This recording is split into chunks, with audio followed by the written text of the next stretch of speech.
Stop for just a moment, because what you are about to hear may protect your peace, your dignity, and the private life you have spent decades building. After 65, family can be a source of warmth, comfort, memory, and love. But family can also become complicated when your age, money, health, home, and future begin to look like matters everyone believes they have a right to discuss. Many seniors make the mistake of thinking that because someone is family, they automatically deserve access to every detail. They share numbers, worries, plans, passwords, resentments, and fears in the name of openness. Then later, they wonder why their home feels less peaceful, why conversations become heavier, why relatives begin asking too many questions, and why the information they gave in trust returns as pressure, judgment, or control. This is not a message about hating family. It is not a call to become cold, suspicious, or secretive in a dangerous way. The right people should know the right things at the right time, especially when health, safety, legal documents, or genuine care are involved. But wisdom teaches that not every person who shares your blood can carry your private truth with maturity. Some people turn information into opinions. Some turn opinions into pressure. Some turn pressure into control. Some do not mean harm, but their careless mouth can still create harm. After 65, privacy is not a wall built from bitterness. Privacy is a fence built around peace. The first thing you must never casually share with family after 65 is the exact amount of money you have. Not every child, sibling, cousin, grandchild, in-law, or relative needs to know your savings, pension, investments, property value, cash, debt, or monthly income. Numbers have a strange power over human behavior. Before the number is known, people may treat you like a person. After the number is known, some begin seeing solutions to their own problems. A son remembers his debt. A daughter imagines help with a house. A grandchild thinks about school fees. A relative begins calculating what you can afford. Suddenly, your careful savings become a quiet family resource in other people's minds. This is why many wise seniors speak in general terms. They say, "I am managing." They say, "I have planned carefully."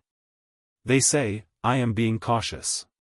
They do not open every account for conversation at the dinner table. They understand that money after 65 is not only money. It is independence, medicine, housing, care, transportation, repairs, food, dignity, and the ability to avoid begging in a future no one can fully predict. If you reveal exact numbers to people who do not respect boundaries, your peace may become a negotiation. You may start hearing, "You can afford it," as if affordability creates obligation. You may be accused of being selfish because you refuse to weaken your own security. The second thing you should never share loosely is your inheritance plan before it is time and before it is legally clear. Many seniors think explaining everything early will prevent conflict later. Sometimes, with mature and trustworthy people, careful communication can help. But telling the wrong family members who will receive what can create jealousy before anything has even happened. A ring becomes a symbol. A house becomes a battlefield. A bank account becomes a future argument. One person feels favored. Another feels insulted. Another starts acting kind only because they expect something. Another begins pressuring you to change your wishes. An inheritance should be handled with order, not gossip. Speak to proper professionals. Write things clearly. Keep documents updated. Tell a trusted person where important papers can be found when necessary. But do not turn your living room into a courtroom while you are still alive. You are not required to defend every decision to people who may care more about fairness as they define it than about your peace. If you want to give something during your lifetime, give with clarity and documentation. If you want certain people to know certain plans, choose carefully. But never forget that premature disclosure can make your remaining years feel like a waiting room where others quietly watch what may become theirs. The third thing you must never share carelessly is your passwords, banking access, personal identification details, card numbers, document locations, or digital security information. This may sound obvious, but many seniors are pressured by family to make things easier. Someone says, "Just give me the password, I will help you."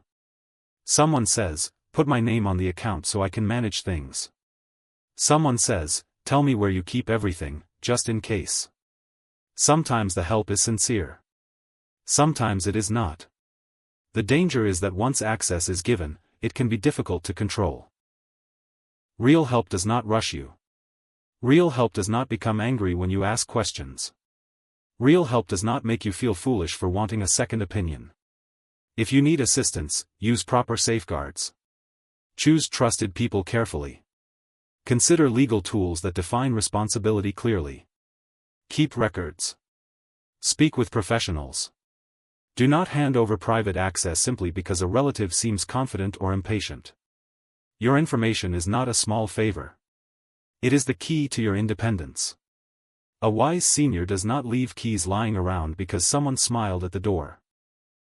The fourth thing you should never share with everyone in the family is every detail of your health fears. This must be understood carefully. If you have a medical concern, tell your doctor. If someone is truly helping with your care, they may need accurate information. If there is an emergency, silence is not wisdom. But do not share every symptom, every fear, every test, every prescription, and every private worry with relatives who gossip, panic, judge, control, or treat your body like family property. Some people hear a health concern and immediately begin making decisions over your head.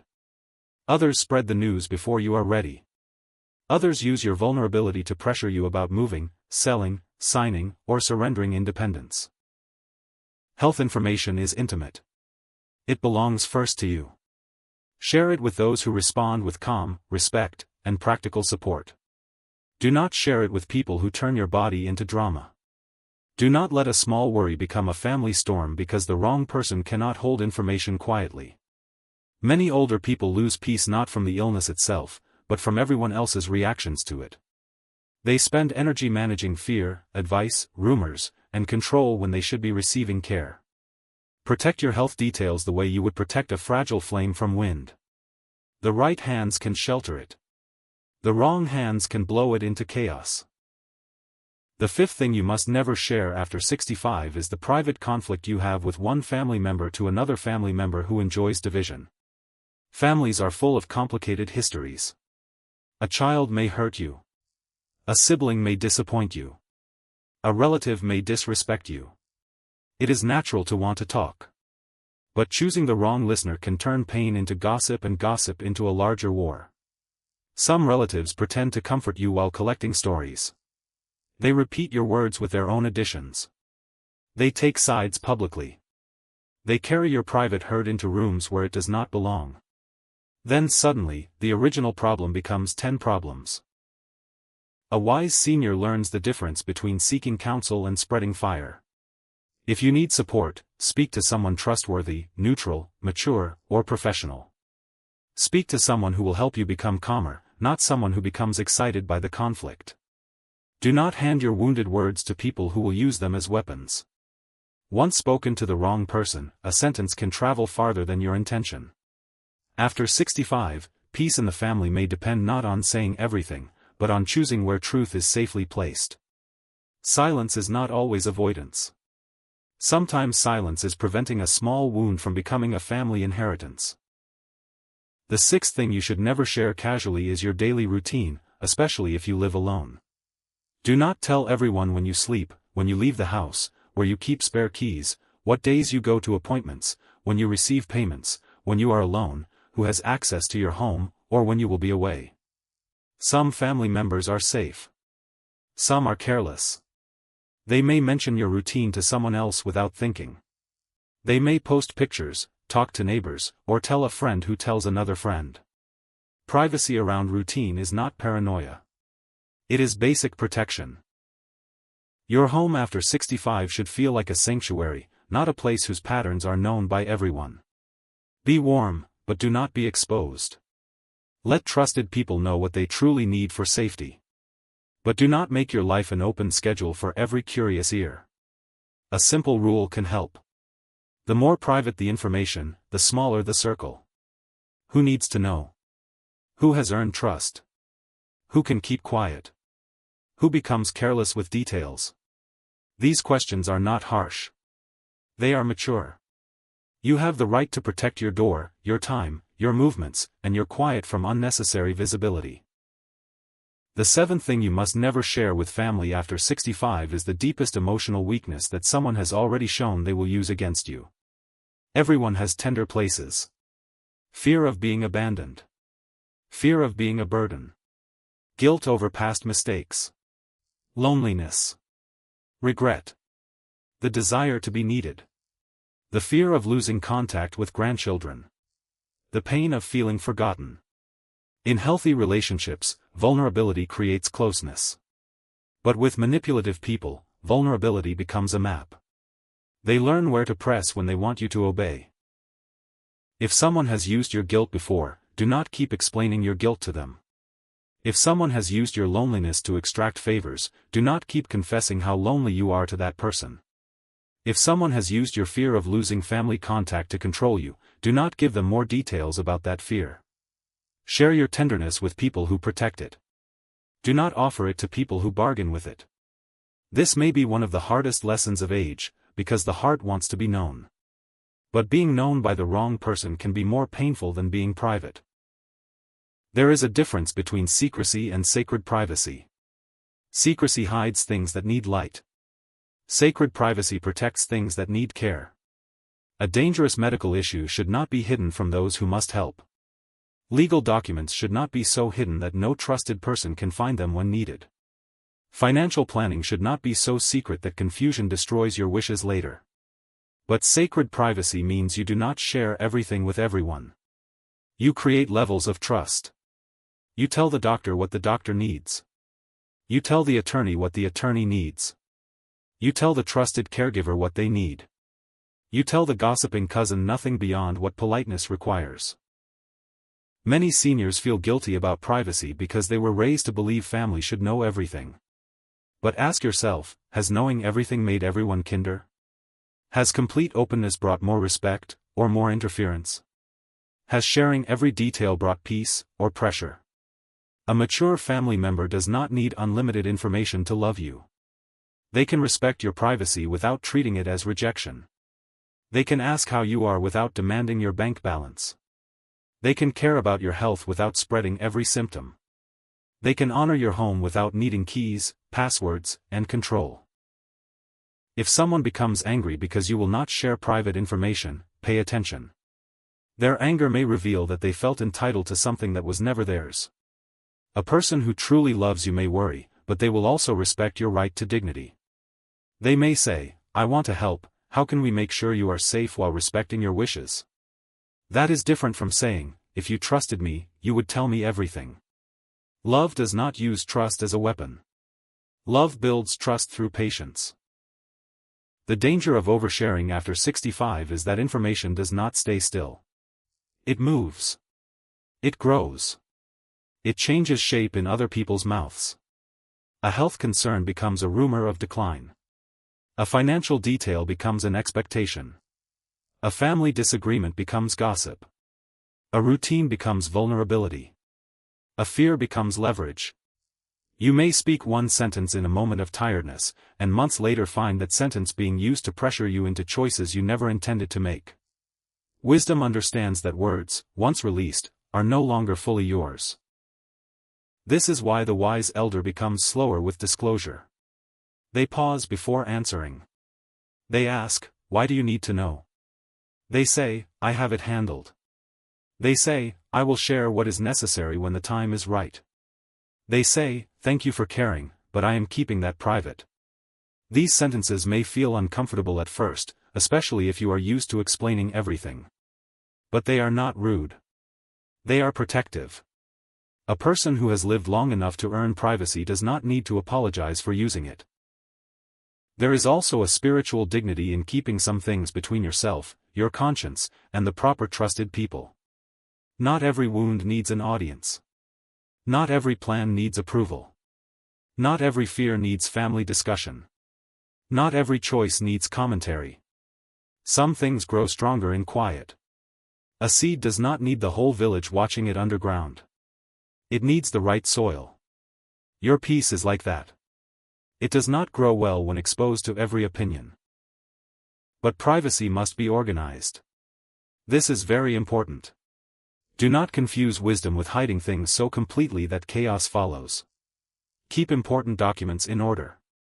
Make sure one truly trusted person or professional knows how to access what is needed in an emergency. Write instructions. Update beneficiaries. Review legal arrangements. Protect passwords properly. Make health preferences clear in the right way.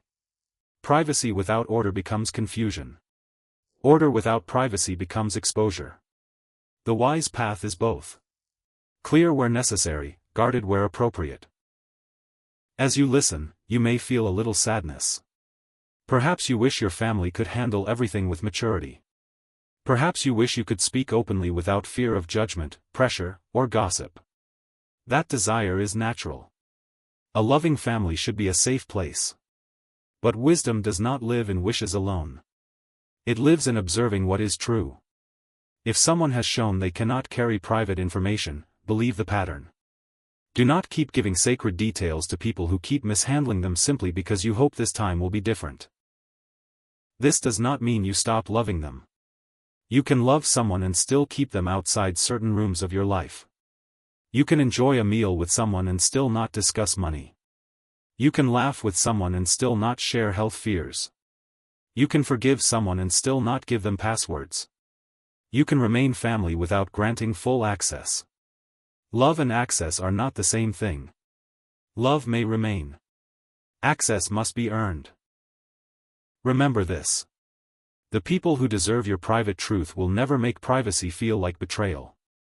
They will protect what you share, ask only what is necessary, and prove through consistency that your trust is safer with them than your silence. Here at Stoic Beacon, we believe the final chapters of life should be lived with calm discernment. You have already spent enough years explaining, giving, trusting too quickly, and hoping people would handle your heart carefully. Now you must become the guardian of your own information. Not bitter. Not paranoid. Awake. Watch who respects small boundaries. Watch who repeats private matters. Watch who asks about money too often. Watch who becomes controlling when health is mentioned. Watch who uses your emotions against you. Behavior tells you who can know more and who should know less. The 7 things are simple, but their consequences are deep. Do not casually share exact money details. Do not loosely share inheritance plans. Do not hand out passwords or private access. Do not expose every health fear to people who create chaos. Do not spread private conflicts through family gossip. Do not reveal your daily routine to careless ears. Do not give your deepest emotional weaknesses to people who use them as leverage. Each of these boundaries protects a different part of your peace. And if you have already shared too much, do not drown in regret. Begin now. Change passwords if needed. Organize documents. Speak to professionals. Correct misinformation calmly. Stop feeding the old pattern. You cannot take back every word, but you can stop giving new fuel to people who have mishandled the fire. A wiser life often begins not with a perfect past, but with one clear decision made today. After 65, your life should not be an open book passed around to anyone who feels curious. It should be a sacred library, with certain rooms open to visitors, certain shelves reserved for trusted hands, and certain pages kept between you and the wisdom that has carried you this far. Privacy is not loneliness. Privacy is not dishonesty. Privacy is the art of knowing that your peace, your money, your body, your home, your story, and your heart deserve careful protection. Thank you for spending this time with Stoic Beacon. May your love for family remain warm, but your boundaries become wise. May you share what is necessary with the right people, and protect what is sacred from careless hands. May your remaining years be guided by order, privacy, dignity, and peace. And may you remember that after 65, the safest life is not the one where everyone knows everything, but the one where truth is placed only where respect is strong enough to hold it.